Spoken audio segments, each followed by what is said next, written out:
네, 오늘의 정치권 소식, 국민의힘 조혜진 의원, 고영인 더불어민주당 의원 두 분과 함께하겠습니다. 안녕하세요. 예, 반갑습니다. 네, 안녕하세요. 네.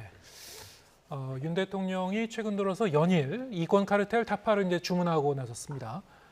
윤 대통령이 얘기하는 이권 카르텔이라는 과연 무엇인지, 윤 대통령이 사실 과거에 이 대선 출마를 선언했을 당시부터 이제 써온 표현이긴 합니다만, 예. 최근 들어서 이제 이 사용 빈도가 상당히 좀 잦아져서요.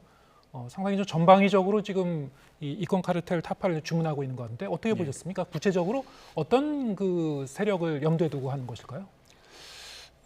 제가 볼 때는 이제 그 사회의 기득권, 힘이 있는 사람들이 서로 결탁을 해가지고 개인적인 이익을 추구하고 뭐 배를 불린다 그럴까, 이익을 추구하고 그러면서 또 결과적으로 보면 이제 약한 어려운 사람들을 착취하거나 약탈하는 그런 결과가 되고, 또 어떤 면에서는 그런 그 작용을 통해서 정부의 그 국정, 정부의 정책이나 국정을 왜곡하거나 변질시키거나 또는 좌초시키거나 자기들의 이익이 맞지 않을 때 그걸 좌초시키거나 그러면서 이제 힘 있는 사람들끼리 어떤 부익부, 빈익분을 통해서 기득권의 이 벽을 높이 쌓고 그의 그 카르텔에 접근하지 못하는 사람들은 계속 뭐 도태되고 하는 그런 것들을 그 말씀하시는 거 아닌가 싶은데, 제가 볼 때는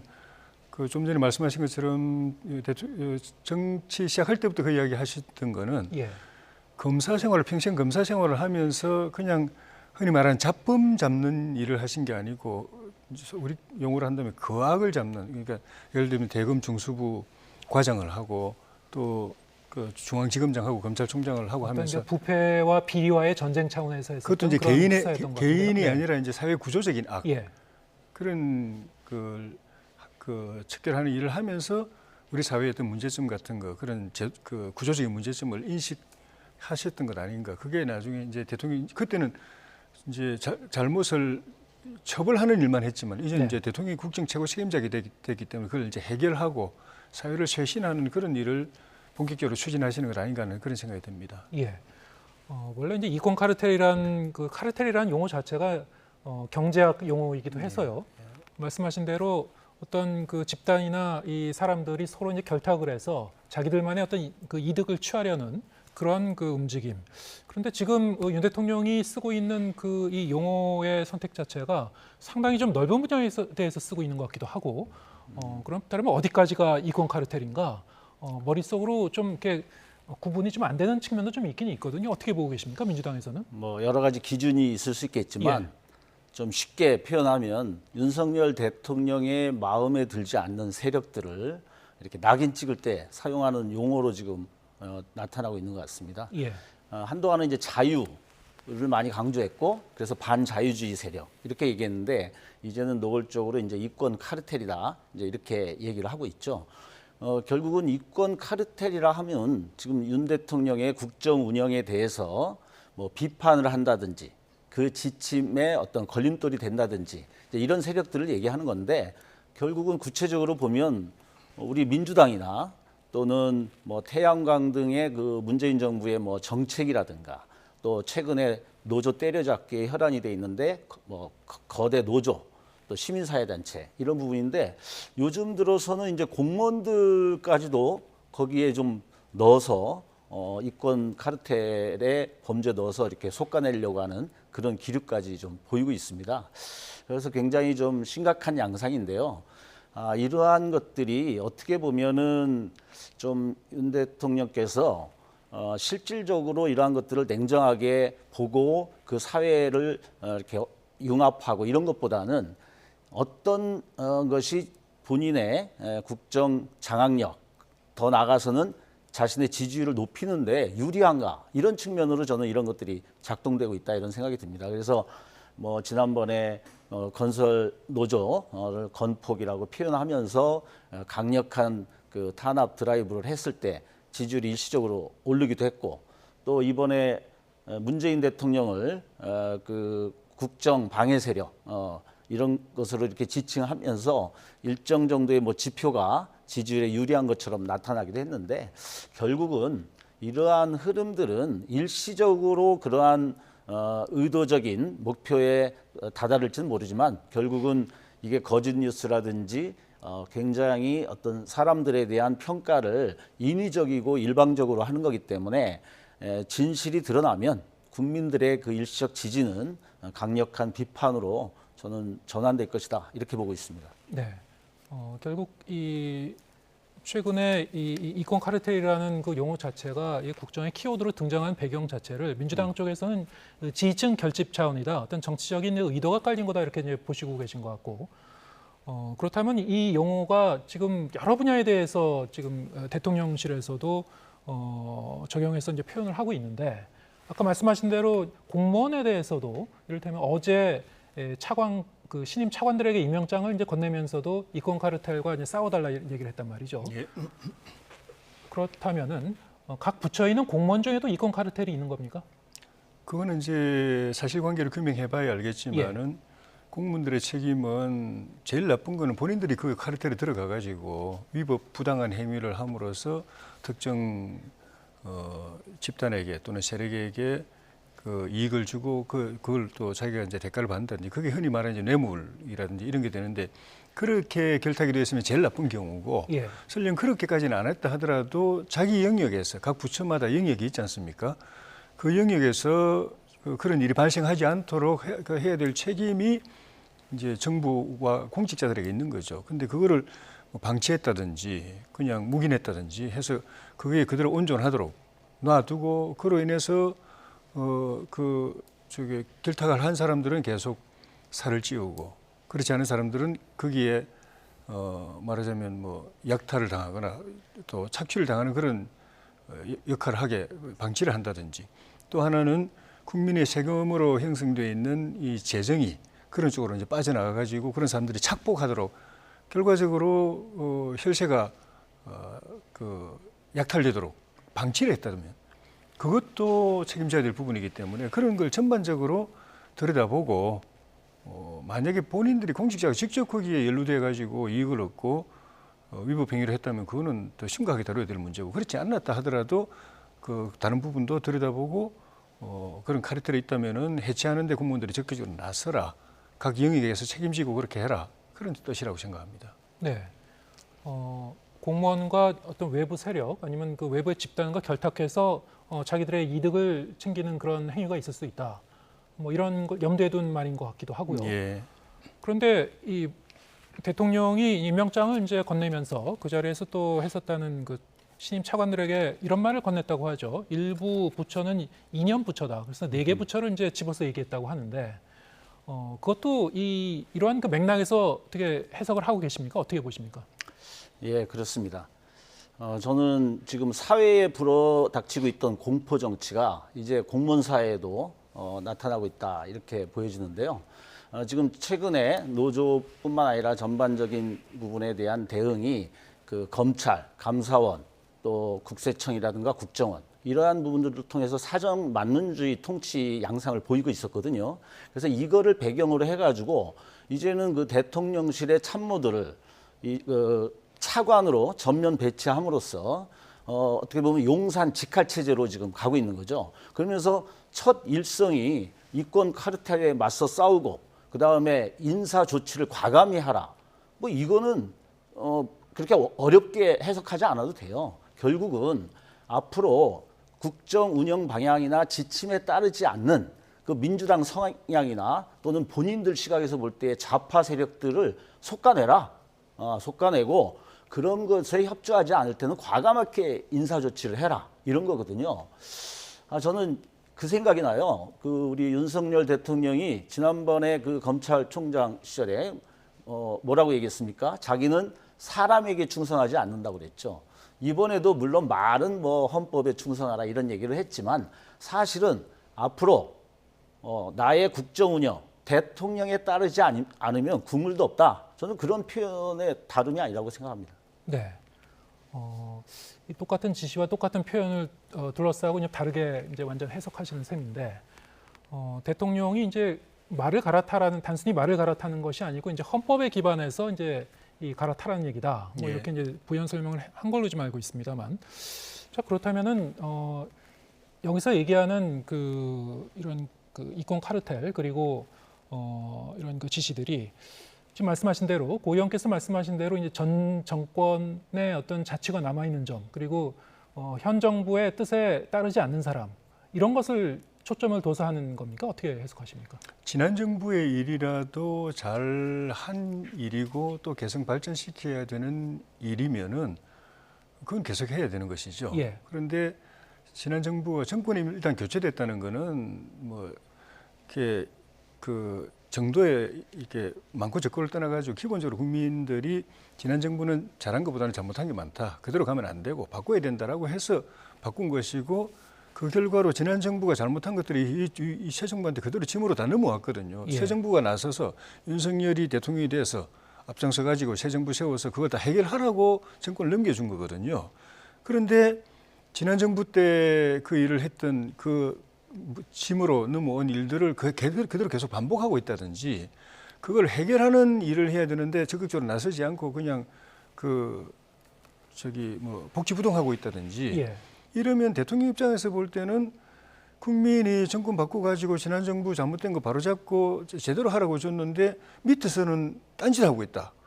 아무것도 안 하고 있거나 아니면 지난 정부도 적폐라고 표현하기 좀 그렇지만 실정을 그대로 계속 그 기조를 계속 이어가고 있다. 예. 그럼 대통령으로서 나중에 국민들한테 책임을 져야 되는 것이죠. 당신한테 정권 맡겨놨더니 뭐 한 게 뭐 있냐 이렇게 돼버리는 거죠. 예. 그 밑에 사람 탓할 수도 없어요.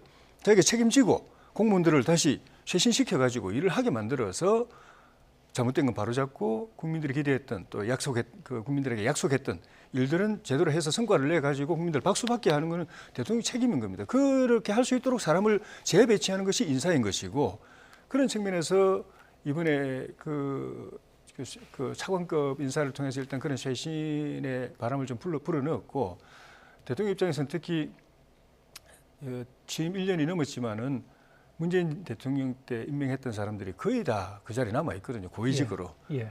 그러니까 그 사람들이 그 결과로 놓고 보면은 별로 그렇게 지난 정부 때 기조를 바꿔 가지고 새 정부 기조에 맞춰서 하는 사람 별로 안 보여요. 그리고 성과도 별로 안 나고 있고 그런 악조건 속에서 뭐라도 하려면은 대통령의 대국민 약속을 제대로 이해하고 또 국정 기조를 알고 있는 사람들이 들어가서 몸을 던져서 뭔가를 해내지 않으면 이대로 또 2년 가고 또 3년 갑니다. 예. 그게 변화를 줘야 된다는 아주 절박한 생각으로 이번 인사를 했고 그런 인사는 앞으로 계속 이어질 것 같고 이게 일단 기회를 줘보는데 그 기회를 통해서 뭔가 변화가 있고 국민들의 기대에 맞춰서 일을 하게 되는 부처는 계속 힘을 얻을 것이고 그렇지 않은 부서는 또 계속 변화가 있겠죠. 예. 1급 공무원, 고위 공무원에 대한 그런 물갈이 차원의 어떤 인사 교체는 좀 불가피한 상황이다 이렇게 이제 보시는 것 같고. 그 부분은 예. 저는 아마 대통령실에서도 그건 장관이 알아서 하는 일이라고 발표를 했는데 장관 입장에서 특히 이제 대통령실에 직접 이야기했든지 아니면은 그냥 주변에서 그런 이야기 있었는지 모르겠지만은 이런 부서들은 그동안 1년이 지났는데 별로 하는 일이 없다. 예. 장관도 별로 하는 일이 없고 밑에 있는 사람들도 별로 하는 일이 없다라고 이야기되니까 장관 입장에서 볼 때는 자기가 책임지고 나가든지 아니면은 밑에 있는 사람들이라도 다시 이제 쇄신해가지고 일을 하도록 만들어서 결과를 내든지 선택을 해야 되는 거예요. 예. 그런 측면에서 일단은 움직이지 않는 공무원 조직을 좀 움직이게 만들어서 내가 좀 성과를 내보겠다라는 네. 쪽으로 결심하고 인사쇄신을 한 것 아닌가 싶습니다. 좀 여권 내부에서도 그런데 이를테면 유승민 전 의원 같은 경우에는 예. 이권 카르텔이라는 그 말 자체가 좀 오남용되는 그런 측면이 있다 이런 취지의 발언을 하기도 했고요. 전 정부에서도 많이 썼었던 표현이 이제 적폐 청산과 좀 비슷한 그런 취지로 쓰이고 있는 것 같다. 이렇게 이제 평가를 했습니다. 동의하십니까? 네, 이권 카르텔이라고 하는 그 자체 예. 용어로만 보면 우리가 카르텔이라고 하는 것은 이권을 중심으로 연합된 그런 체를 얘기하는 거기 때문에 그러한 것들은 우리가 당연히 정확히 평가해서 부정을 해야 되는 거죠. 그런데 지금 나타나는 이권 카르텔이라고 하는 것은 다분히 정치적인 예. 용어이기 때문에 문제가 되는 겁니다. 지금 수십 년을 국가를 위해서 복무해왔던 공무원들이 지금 이런 재반의 지침과 이런 용어들에 대해서 어떻게 생각할까 이렇게 생각해 보면 뻔합니다. 아, 앞으로는 일을 하지 말던가 그냥 그 꼭두가시처럼 정확히 따르던가 둘 중에 하나 외에 자기 소신껏 과연 일할 수 있겠는가에 대해서 아마 회의가 될 겁니다. 네.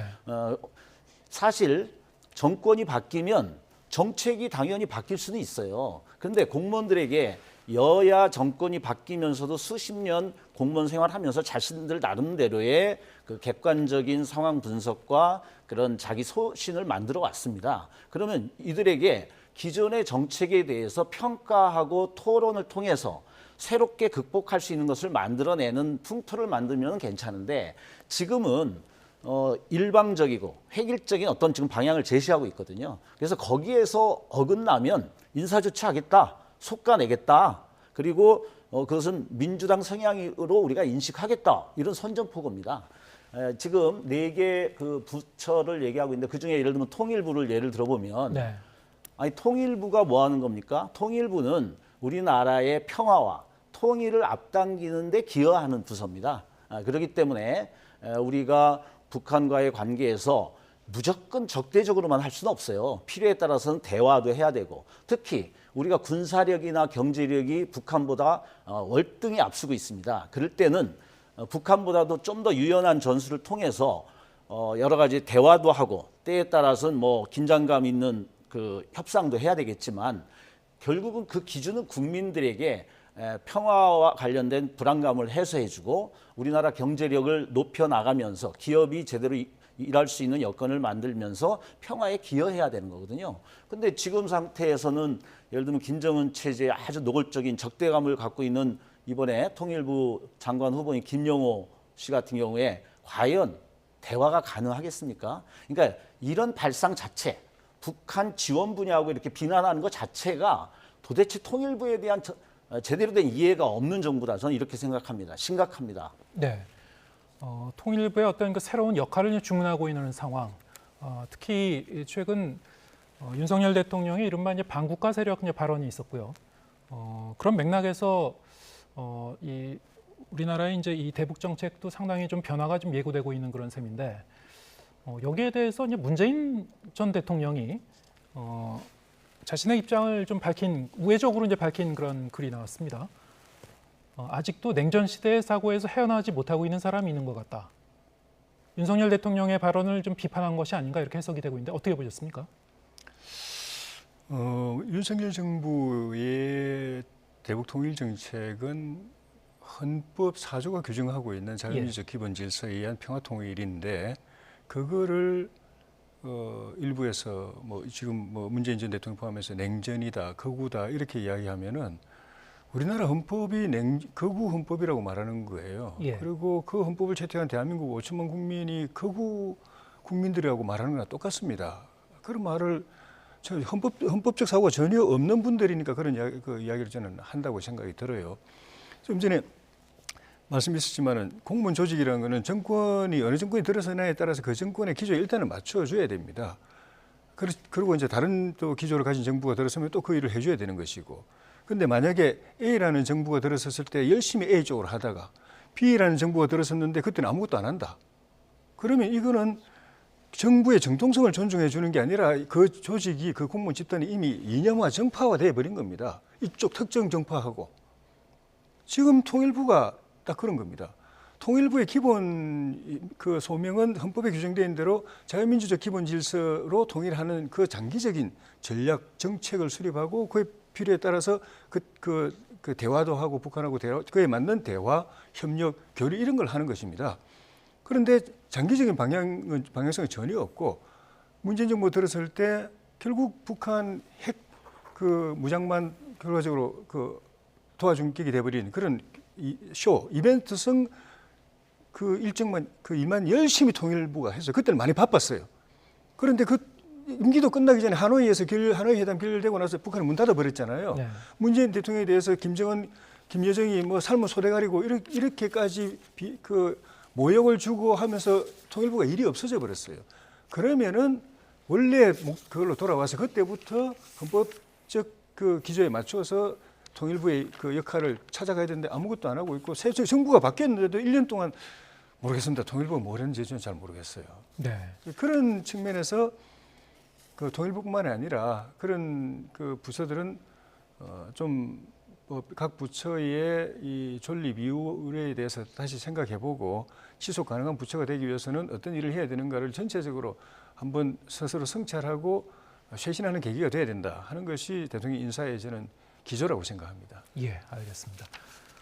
통일부의 이 앞으로 이제 방향성에 대해서도 두 분이 이제 견해를 밝혀주셨습니다만, 일단 이제 헌법에서 얘기하고 있는 통일부의 역할이 뭔지 좀 다시 한번 이제 짚어보고, 지금 이제 남북 관계도 상당히 좀 경직되어 있는 상태이긴 합니다만, 어떻게 좀 이 안정적으로 좀 관리하면서 새로운 시대에 맞게 좀 이 접근해 나갈 것인지 좀 고민을 해봐야 될 것 같습니다. 지금 저희가 시간이 좀 많이 지났기 때문에 다음 주제로 좀 넘어가도록 하겠습니다. 오늘 IAEA가 최종 이 보고서를 일본 측에 전달을 했죠. 어느 정도 예상됐던 바이긴 한데 일본 측의 이제 오염수 방류에 안전상에 큰 문제가 없다 이런 결론을 내렸습니다. 이렇게 되면은 조만간 일본 정부도 이제 방류 시점을 결정하지 않을까 이렇게 좀 예상은 되고 있는데 여전히 이제 국민들의 우려와 걱정은 별개인 것 같아서요. 어떻게 보고 계십니까? 어떻게 접근해야 될까요?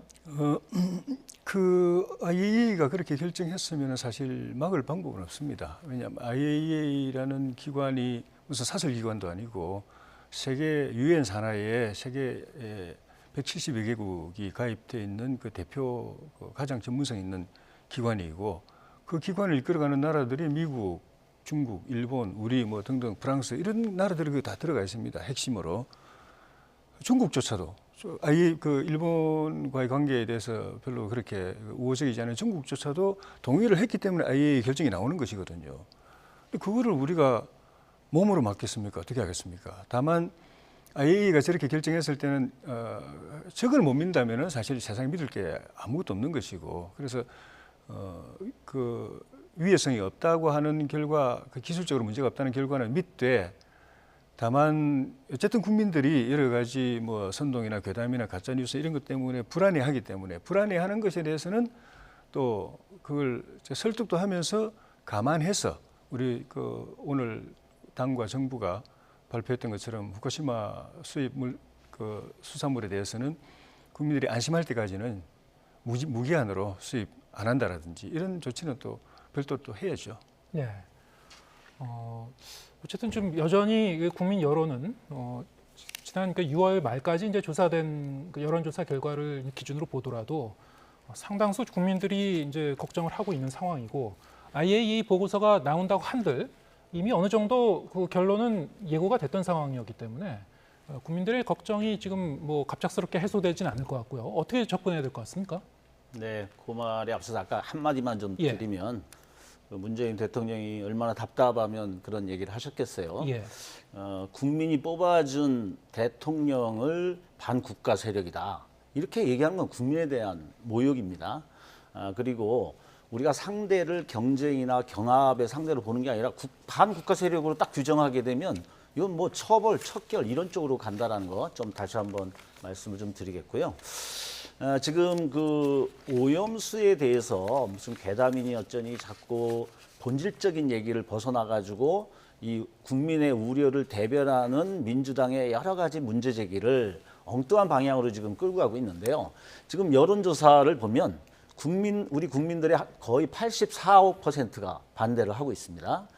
하물며 국민의힘 지지자 중에서도 53%가 반대한다 이런 조사가 나왔고요. 네, 이거는 그 지난 6월 말 기준으로 이제 갤럽에서 조사했었던 것이고요. 예. 대략 10명 중에 한 8명 정도. 저 이 조사에서는 한 10명 중에 8명, 80%가 조금 안 되는 그 정도의 국민들이 이제 걱정하고 있다. 이렇게 이제 답을 했습니다. 예. 네. 그리고 최근 여기 태평양 연안에 그 10개 국가들의 조사한 것도 있는데요. 일본을 제외하고는 거기도 거의 10명 중에 8명.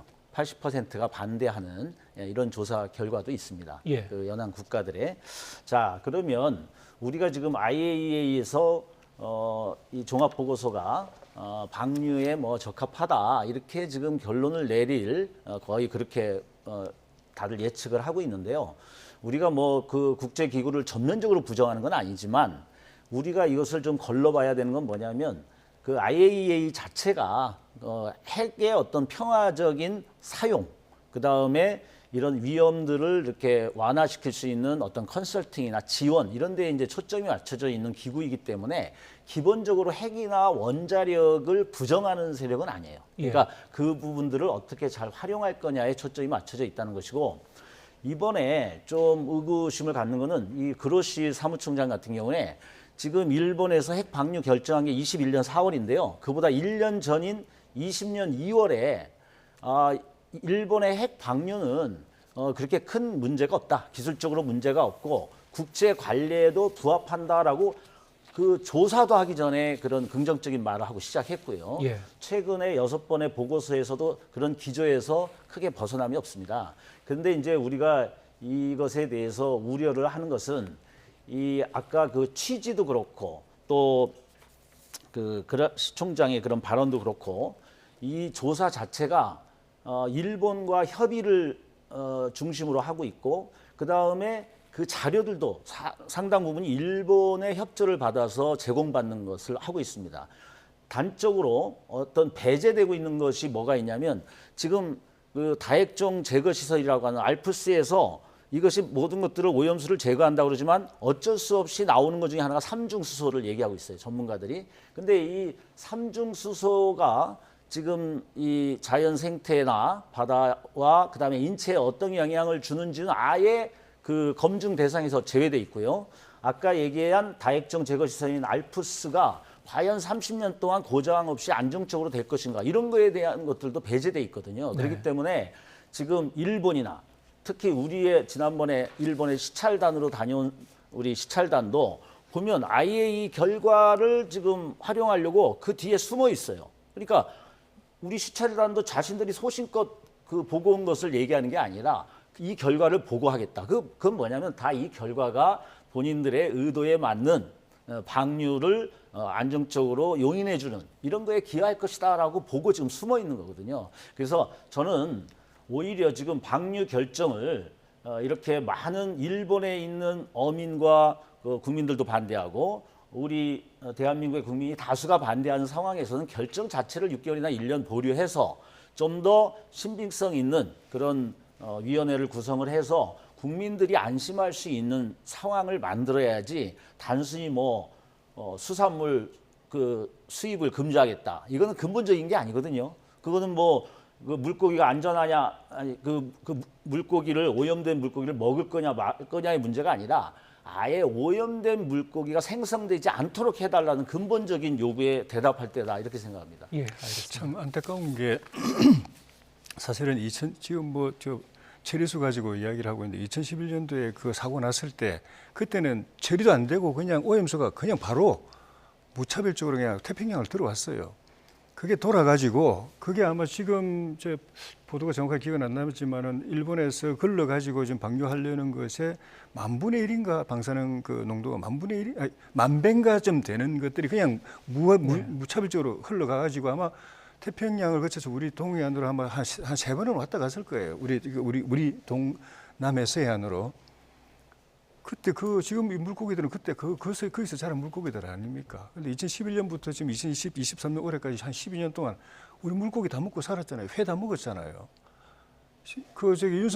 문재인 대통령도 2019년도인가 총선 앞두고 해운대 가가지고 거북선 횟집 와서 회 먹었잖아요.